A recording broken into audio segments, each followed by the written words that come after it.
안녕하십니까. 쇼킨 부동산입니다. 이재명 대통령이 주말 사이에 SNS에 부동산 관련 언급을 쏟아냈습니다. 부동산 정상화는 5000P보다 쉽다고 표현을 했습니다. 자, 코스피가 5000포인트를 넘어선 상황에서 이 부동산 정상화, 집값 떨어뜨린 게 정말 쉽다는 거죠. 마지막 기회다 집을 팔라고 경고를 했습니다. 오늘 관련된 내용 자세히 알아보겠습니다. 1월 29일 멤버십 영상에서 손실 확률 제로, 무조건 고수익 가능한 26년 기회 총동이 드렸고요. 13억 아파트를 8억에 사는 알짜 투자처에 대해서 공개를 했습니다. 투자금도 굉장히 적게 필요합니다. 이거 아직 많이 안 알려졌기 때문에 멤버십 영상에서 보시고 여러분들이 기회를 꼭 잡으시기 바랍니다. 쇼킨 부동산 멤버십은 주3회 전용 영상이 올라가고요. 다른 인생을 원하시는 분께 적극 추천드립니다. 이미 많은 분들이 혜택을 보셨습니다. 이재명 대통령 요즘 주말마다 SNS에 게시글을 굉장히 많이 올려요. 한번 읽어보겠습니다. 비정상의 정상화 부동산 투기 억제는 실패할 것 같나요? 그래서 과거에 불법 개고 정상화한 거, 그리고 불법 부정 판치전 주식시장을 정상화시켜서 코스피가 급등한 것처럼 부동산도 이런 식으로 이제 정상화 시킬 수 있다. 그래서 그러면서 기사 하나를 첨부했어요. 결국 급매 나왔네. 집주인들 백기 들었나? 서울 아파트값 브레이크. 그래서 이걸로 계기로 부동산 시장이 정상화될 것이다. 이렇게 이야기가 나왔습니다. 부동산 정상화가 쉽다고 한 이유는 무엇이냐? 자, 집값 안정을 위해 법적으로나 정치적으로 가능한 수단은 얼마든지 있지만 현실적으로 정치적 유불리 때문에 최적의 강력한 수단을 쓰지 못해온 것이 사실입니다. 그래서 국민을 믿고 정치적 유불리를 벗어나며 반드시 불가능한 일도 아니라고 이야기를 했죠. 그래서 이게 훨씬 쉬운 일이라고 강조를 했습니다. 얼마 전까지만 해도 이재명 대통령은 부동산에 대해서 방법이 없다고 얘기했는데 지금 많이 이제 스탠스가 달라졌죠. 그럼 여기서 정치적 유불리에 벗어나면 불가능한 것을 가능하게 만드는 게 무엇이 있을까요?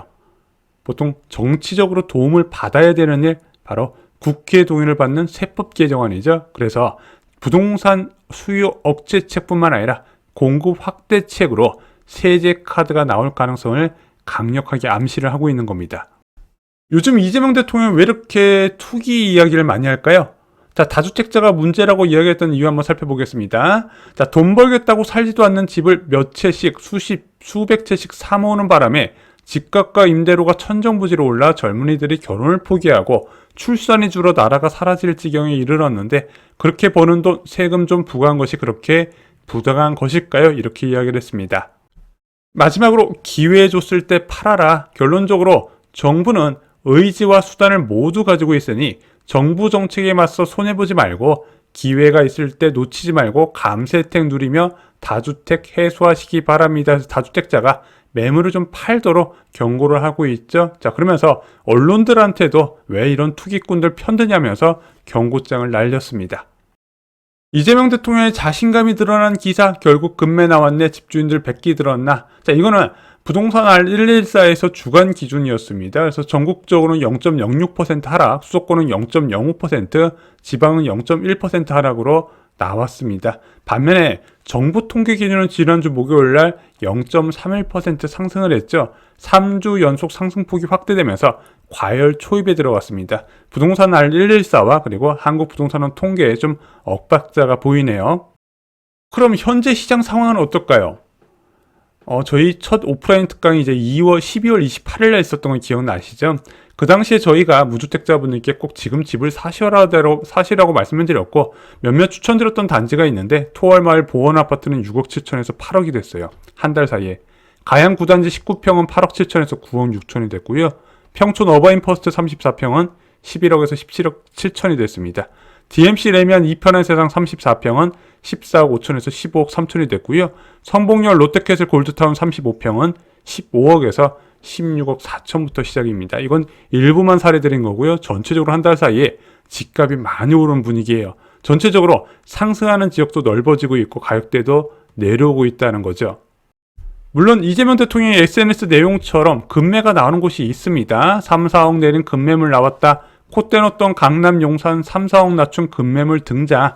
자, 압구정동 34평이 67억에서 68억 수준이었는데 63억에서 64억에 급매가 나왔다고 합니다. 근데 압구정동은 이번 겨울에 뭐 최대 6억까지 빠진 급매가 있었다 좀 거래되고 올라가는 흐름에서 다시 좀 급매가 나온 이제 정도가 된다 생각하는데, 일단 35억, 국민 평수 35억 초과하는 아파트에서 전체적으로 급매가 나오는 건 분명히 맞습니다. 양도세 중과도 있지만요, 좀 보유세에 민감한 가격이라서 그래요. 왜냐면 이게 보유세라는 게, 특히 종합부동산세는 아무 아파트나 보유하는 게 이제 하는 게 아니라 특정 공시가격을 넘어야 부과를 하거든요. 그런 공시가격 부과 이제 넘어갈수록 보유세 부담이 커지는데, 당연히 고가 아파트가 예민할 것이고, 또한 고령의 가구가 보유한 경우가 많다 보니까 보유세, 양도세 중과 이야기 나오니까 이참에 팔자 매물이 나오고 있는 겁니다. 반면에 이런 지금 고가 아파트가 대출 규제 때문에 수요가 많이 둔화됐기 때문에 그나마 급매가 나올 수 있는 환경이지 않나 생각이 들어요.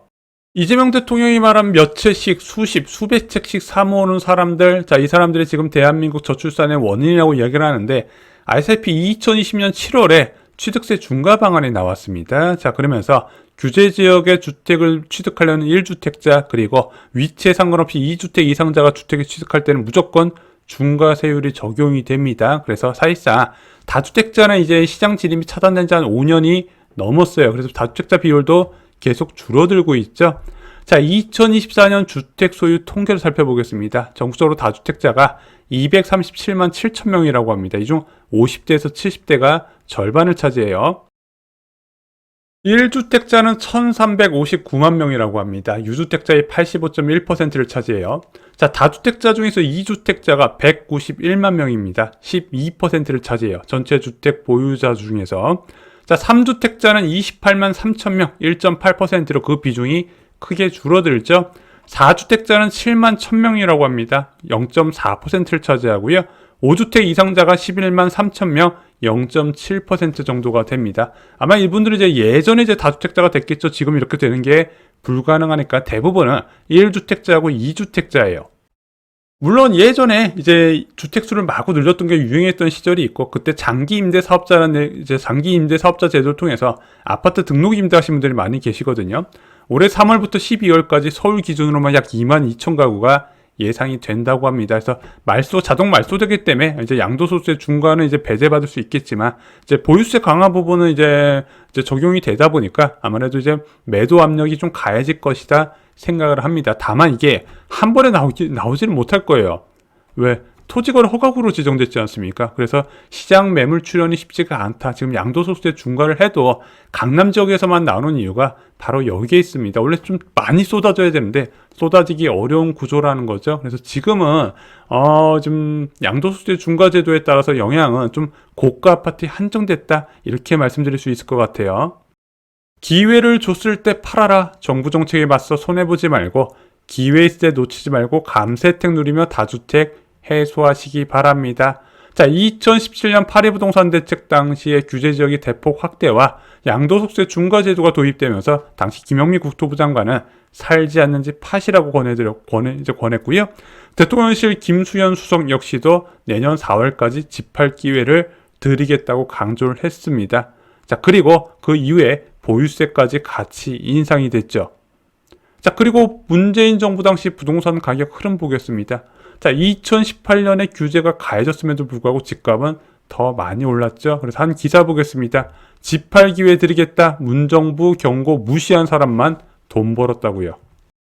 부동산 정상화 과정, 집값을 안정시키는 데 활용 가능한 수단이 무엇이 있을 것인가? 자, 이재명 대통령은 정치적 유불리 때문에 지금껏 최적의 강력한 수단을 쓰지 못했다고 이야기를 했는데, 자, 얼마 전에 기획재정부 장관이 재산세 1%까지 이야기를 하지 않았습니까? 해외 선진국 수준으로 보유세를 올리면 집값이 안정될 것이다, 좀 이렇게 이야기를 했었어요. 왜냐하면 이제 나이 드신 분들이 못 견디고 팔 수밖에 없으니까 매물이 늘어나서 하락한다고 보는 것이죠. 그럼 보유세만 강력하게 도입되면 집값은 다 안정되는 건가요?